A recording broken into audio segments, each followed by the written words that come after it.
Stopping gas price gouging, the new bill that Governor Newsom hopes will keep gas prices from getting out of control. Is your employer spying on you? How some companies are trying to keep tabs on their remote workers. You're watching The Rundown. Hello, everyone. I'm Robin Winston. A new law in California, a first in the nation, will penalize big oil companies for what consumer advocates call price gouging. Surrounded by supporters, Governor Gavin Newsom signed SB X12 Tuesday afternoon. It aims to keep the price of gas under control. The California Energy Commission will set a profit threshold for big oil companies and refineries. If they pass that limit, they'll be penalized. Well, backers say it will deter unreasonable price hikes in the future. Critics say it will lead to fuel shortages, and that will only raise prices in the future. The rain is back. Yes, it is. Check this out. This is video showing steady, light rain falling over Porter Ranch early Wednesday morning. Now is a good time to download the free NBCLA app for live weather updates sent directly to your phone. You can also see radar and find out when the rain will hit your neighborhood. So how long will this wet weather last? Let's check in with meteorologist Belen De Leon to find out. Hi, everybody. We're tracking another storm. Here's what you can expect Wednesday and Thursday. We'll have steady rain early Wednesday, then a lull during the day. We'll even get some sunshine. Then another round of storms moves in late Wednesday through Thursday morning, bringing showers and also the potential for some thunderstorms. Now, this 2-day storm is expected to bring ½ an inch to an inch for most areas, 1 to 2 inches in the foothills, and above 5,000 feet, we're talking snow 5 to 10 inches possible there. We're also going to see that snow level drop late Wednesday into Thursday, and there's a possibility for some accumulating snow in the Grapevine. So hang in there, everyone. Have the umbrella and the jackets handy for Wednesday and Thursday. We clear out by Friday. I think we should start making those weekend plans, because over the weekend, we're back to the sunshine with temperatures around 70 degrees.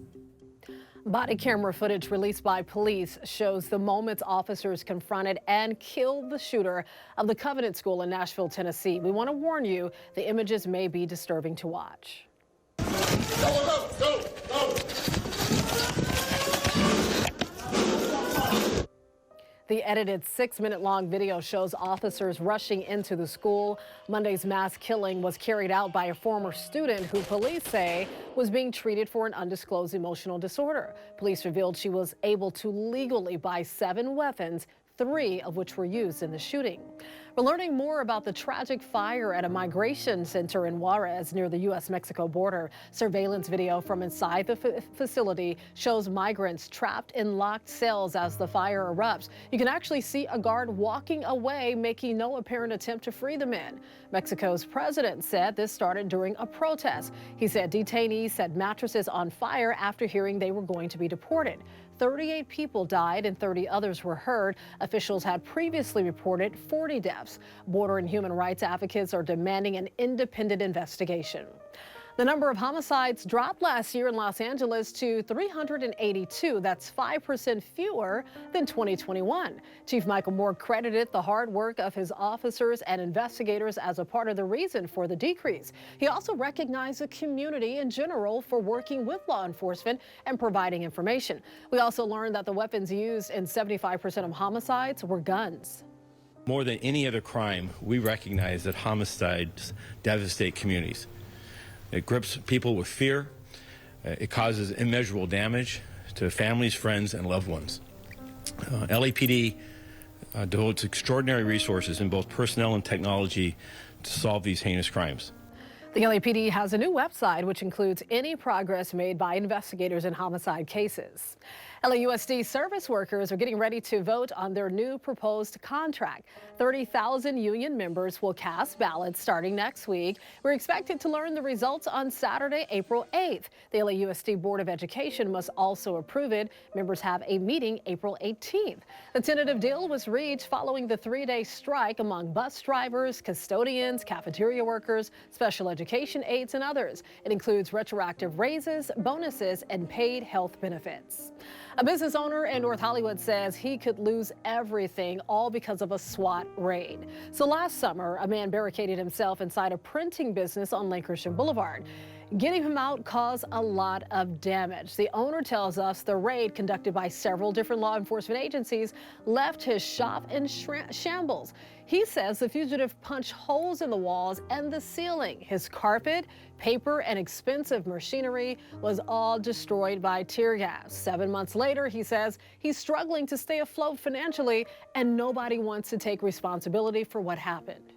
I was confident that, I was gonna be reimbursed. If they can't really do anything for me, I'm gonna have to sell my house, and because otherwise, I'm gonna lose the only thing I have. The owner says his claim for $60,000 in damages was denied by the U.S. Marshal Service twice. He was also denied by his insurance company. We reached out to the city attorney's office, the marshal's office, and the LAPD, but nobody would share any details. An Orange County woman with epilepsy says she's suffering from neurological trauma after she became the target of a social media prank called the Stranger Bucket Challenge. So some TikTok users have been participating in this practical joke, putting a bucket on a stranger's head, then recording their reaction. The OC victim says she experienced something similar while shopping at a Target store in Tustin. She says a group of teenagers put something over her head, and when she finally removed it, she saw 4 teenage boys laughing and recording her. They had an opportunity to get me help, and they did not get me help. I really implore everyone to go home and talk to, their children. The cancer survivor says she ended up passing out after the assault and woke up at the hospital. Police are now trying to find the teenagers as a part of the assault and battery investigation. Companies are installing surveillance software to monitor productivity so now workers are getting creative and coming up with hacks and tricks in an effort to make it appear like they're busy and on the job. But how effective is it, and what are the consequences? NBC's Vicki Nguyen has a closer look. From sneaking in a midday nap to enjoying a bare minimum Monday, and the latest, rage applying. What's that? Apparently it's the new quiet quitting. Oh yeah, isn't that when you apply to a gazillion other jobs because you feel undervalued, underpaid, and stressed at your current toxic one? Workers now dealing with multiple work scenarios. Half are back in the office, 28% working remotely, and 18% doing a hybrid of both. It's prompting some companies to install so-called tattleware, software that tracks employees working on company devices like phones, tablets, and computers. In some cases, measuring productivity by recording keystrokes or tracking email. Others can take random screenshots of what's on your computer.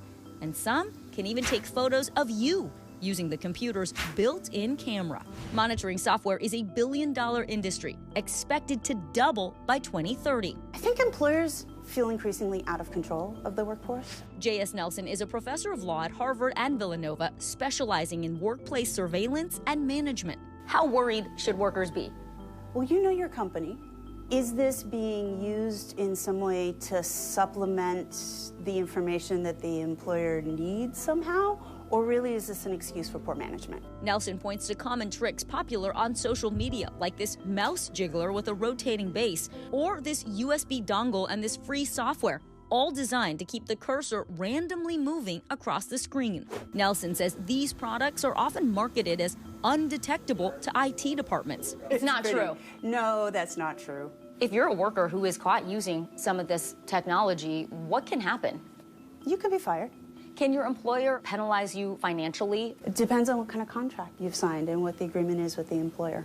So there could be a financial impact to this kind of cheating. I haven't seen that yet in employment contracts, but what I have seen is people disciplined. The FDA has approved the first over-the-counter version of Narcan, the opioid overdose reversal drug. So up until now, Narcan has only been available in the U.S. as a part of a prescription drug.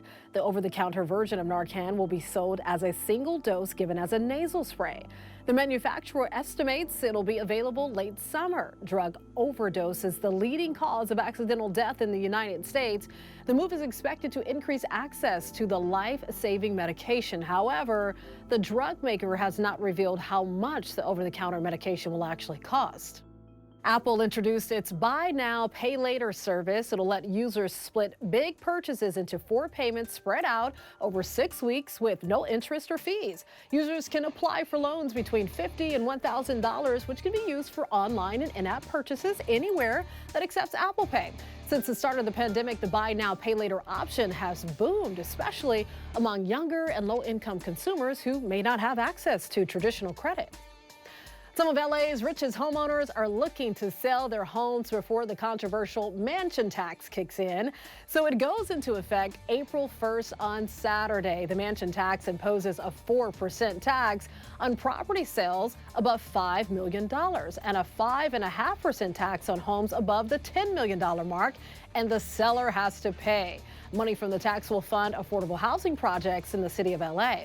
So some sellers offered incentives to get their mansion sold. Check out this listing on Redfin from Bel Air. The seller says any broker who brings a successful buyer to close escrow before April 1st would get a $1 million bonus. That sounds nice. This 7-bedroom home is going for almost $28 million. Here's another listing on Redfin from Beverly Hills. The seller announced it would be giving the buyer either a new 2023 Aston Martin, McLaren, or Bentley. I'll take the Bentley. Completely their choice. The 5-bedroom home is going for over $16 million. And we've also seen some homes being offered for a reduced price. They're all fabulous. All right, a big celebrity boost for LA Pride in the park this year. The one and only Mariah Carey and Megan Thee Stallion will headline the event in June. This is so exciting.